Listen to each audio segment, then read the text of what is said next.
Et ça part, c'est parti. Check des gants.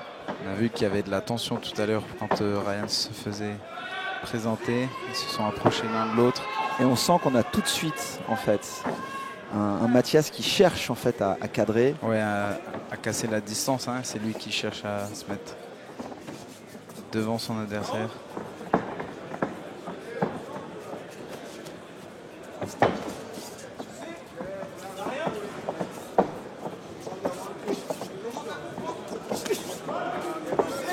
Et ça, pour l'instant, ça tourne. Ah, joli crochet au corps là de la part de Mathias.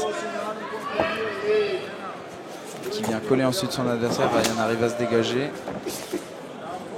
Mathias qui est hermétique dans sa garde. Il a réussi à choper. Très très beau genou. Hein. Ouais, enchaîné avec un genou. Et il cadre bien. Tu vois qu'il essaie de couper les distances. Forcément, il a moins d'allonge. Il a besoin d'aller réduire et ça frappe. Exactement. Sec. Et il laisse pas Ryan sortir de son dos contre la cage. Ce qui est plutôt assez intelligent vu qu'il a le désavantage de l'allonge. Et comme je l'ai dit avant, il est très hermétique. Et ça me fait plaisir à voir parce que du coup, il prend pas tant de dégâts que ça. Et il envoie tout de suite un gros bras arrière. On l'a vu en...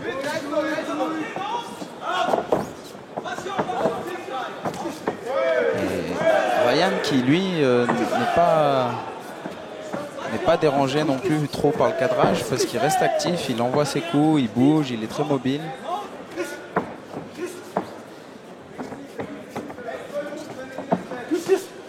Il bouge, 1-2, il bouge.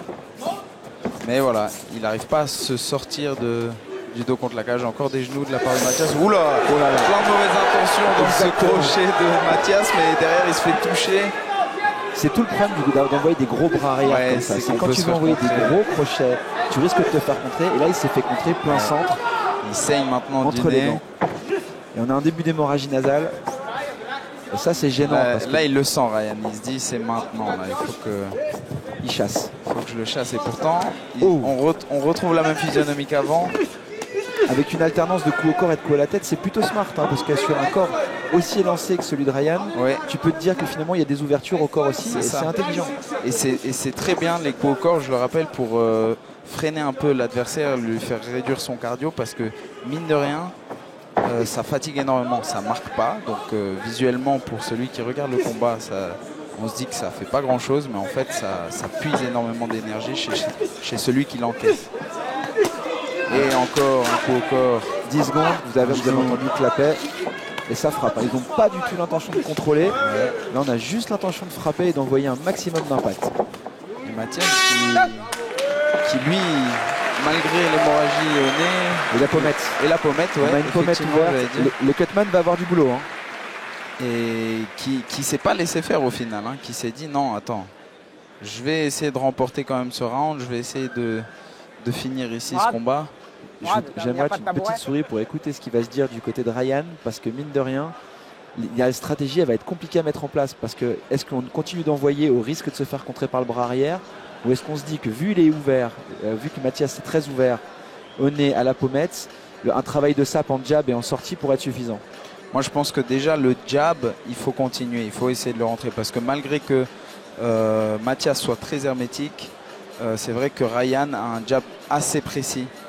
Il a touché pas mal et c'est en partie ça qui lui a permis d'ouvrir justement Mathias. Donc je pense déjà il peut continuer là-dessus. Après c'est vrai que trouver une solution pour essayer de moins se faire coincer contre la cage, moins se faire presser.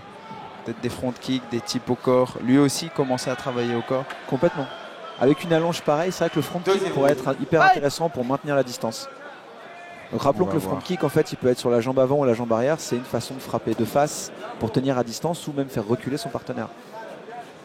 On va voir qu'est-ce que... Et adversaire en l'occurrence ce soir. Qu'est-ce qui se met en place? Ouais, ce soir c'est des adversaires.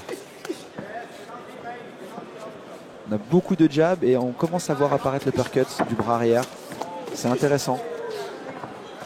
Regarde, tu vois, il commence à sortir le uppercut en fait sur les combinaisons.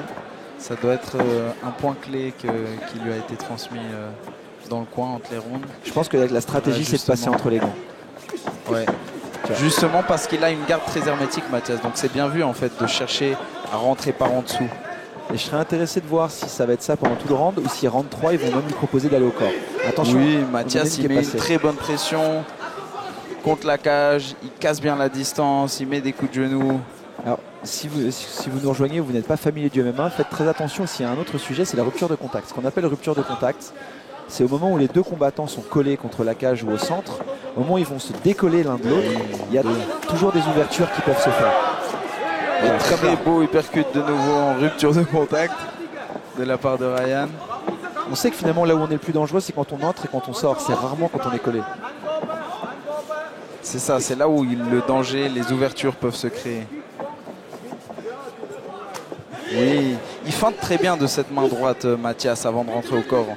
Et on voit qu'il a travaillé ce travail de changement de niveau, aller chercher au corps et à la tête. Et il encaisse très bien aussi. Ce que j'allais dire, il prend, mais il donne beaucoup. Ouais, il prend, mais il est là pour en rendre derrière. Joli, joli, joli. Et là, j'ai l'impression qu'il commence à avoir un peu l'ascendant psychologique. Déjà, de par sa présence dans la cage, le fait qu'il avance énormément sur Ryan. Et en plus, le fait qu'il le touche pas mal. Il est passé celui-là, il est passé là, au milieu. Là, j'ai l'impression que... Et celui-là aussi, regarde, il a les jeux qui commencent à partir en arrière. Celui-là, il est passé. Les coups, là. Et je pense qu'il n'y a pas que ça, il y a aussi le physique qui est en train de lâcher depuis au moins une minute. Mais ça, je vais dire, hein, les coups au corps, mine de rien, les coups au corps, ils ont vraiment payé sur ce combat. Les genoux qu'il a mis, les crochets. Et là, le KO, magnifique, le KO de Mathias Chenet. Magnifique. Ryan qui ne se rend pas compte.